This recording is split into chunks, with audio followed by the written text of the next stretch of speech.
So I think one of the things I can remember clearly was the time I was in primary school, and I asked my mom, why is it always men?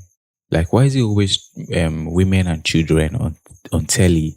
They're always talking about women, children, the issues that women and children face. They never really talked about men, what issues they faced, or anything like that. So I didn't know that that was the start of me identifying some of the deep issues in society. Fast forward till now, men's mental health month or something. I saw some women post flyers or tweets about it. I don't know, it's just certain posts or pictures I've been seeing around the internet, and it's been, women talking about just like posting flyers, not like they're really talking about it, just posting pictures about that, oh, it's men's mental health month and let's acknowledge this and that. First of all, I think that is the most hypocritical bullshit ever. And I'll tell you why. I'll tell you why. Men's mental emotions or whatever, men's emotions, they are fetishized by women.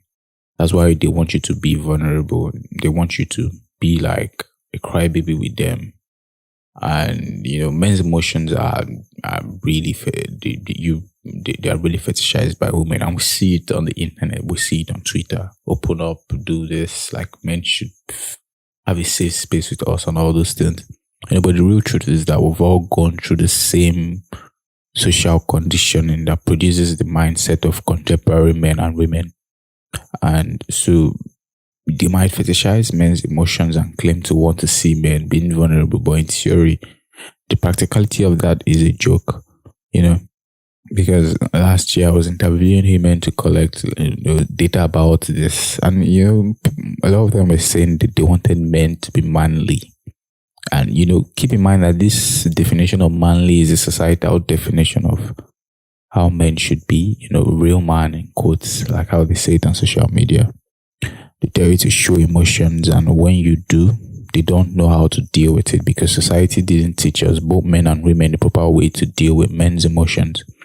It has always been a society that catered to women and children, or I guess it was never a society that catered to men's emotions. Like, nobody really tells you how do you deal with a vulnerable man, like a man who is in his feelings. Like, how do you cater to that kind of person? That's why we have things like male bonding.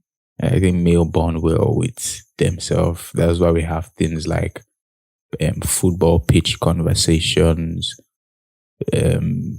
yard conversations with the bros, barbershop conversations, all those kind of stereotypes of how men bond and how they heal or how they open up and show emotions.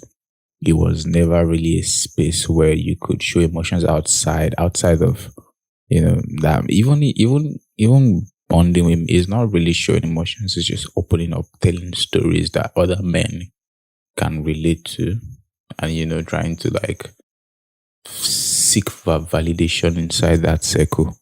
So you never really saw that outside, outside of those places. So society didn't really give us an open space for men's emotions. It was always something hidden.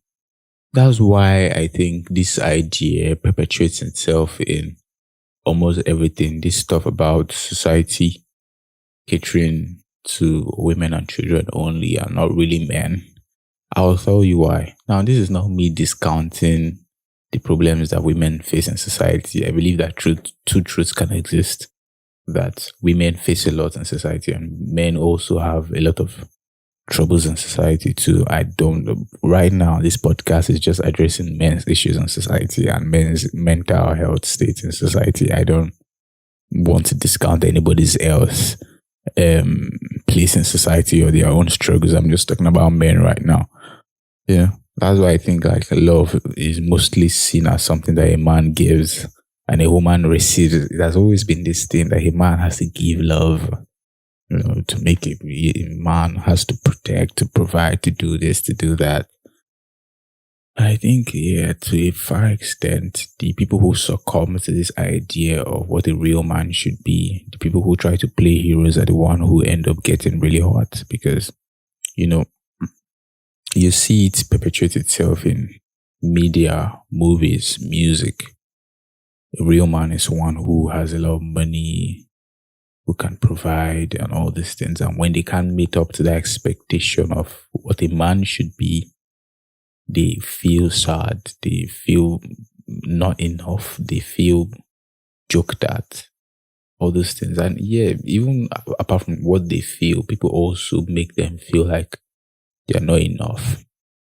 The definition of real man gives everything: his time, his money, his love, his emotion, his strength.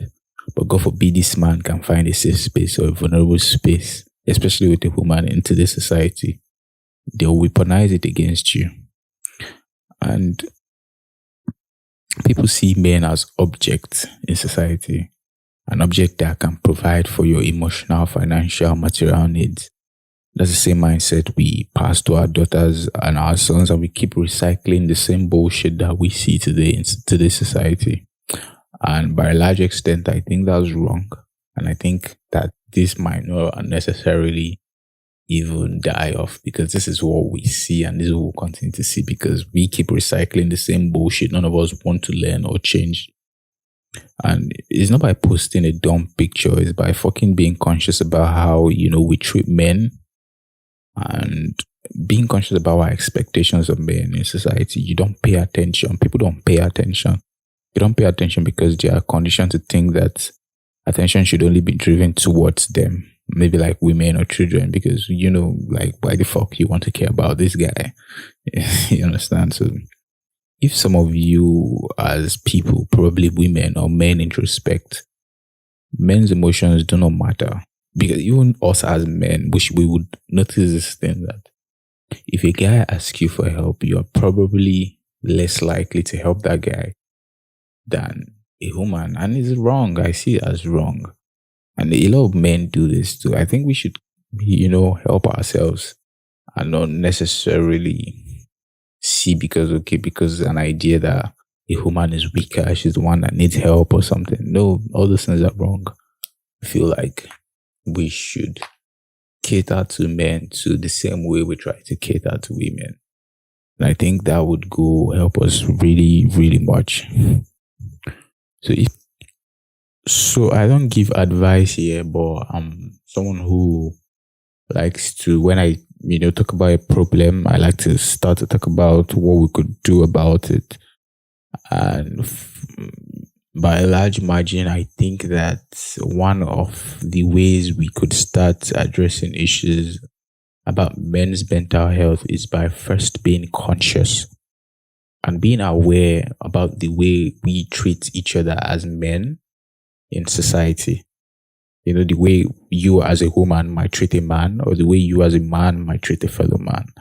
I think we should start being conscious. And apart from being conscious, we first need to unlearn a lot of things.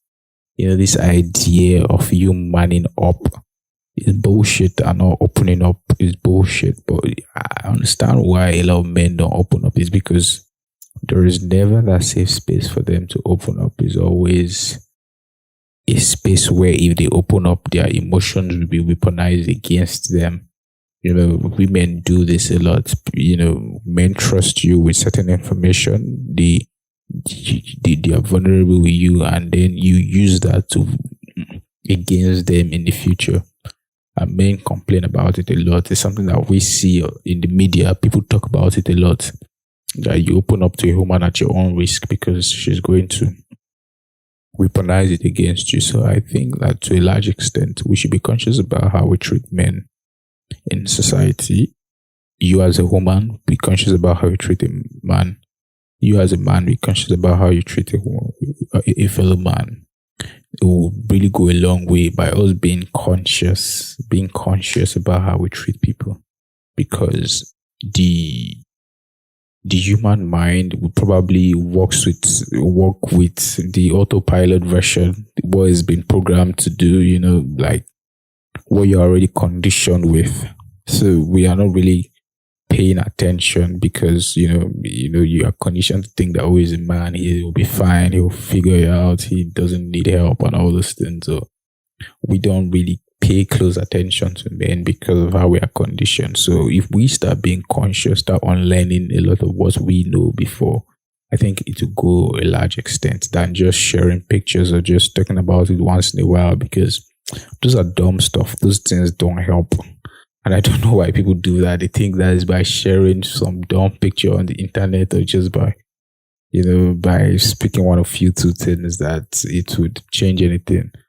I just want us to be really conscious, create safe space for people around you to be vulnerable, to be open.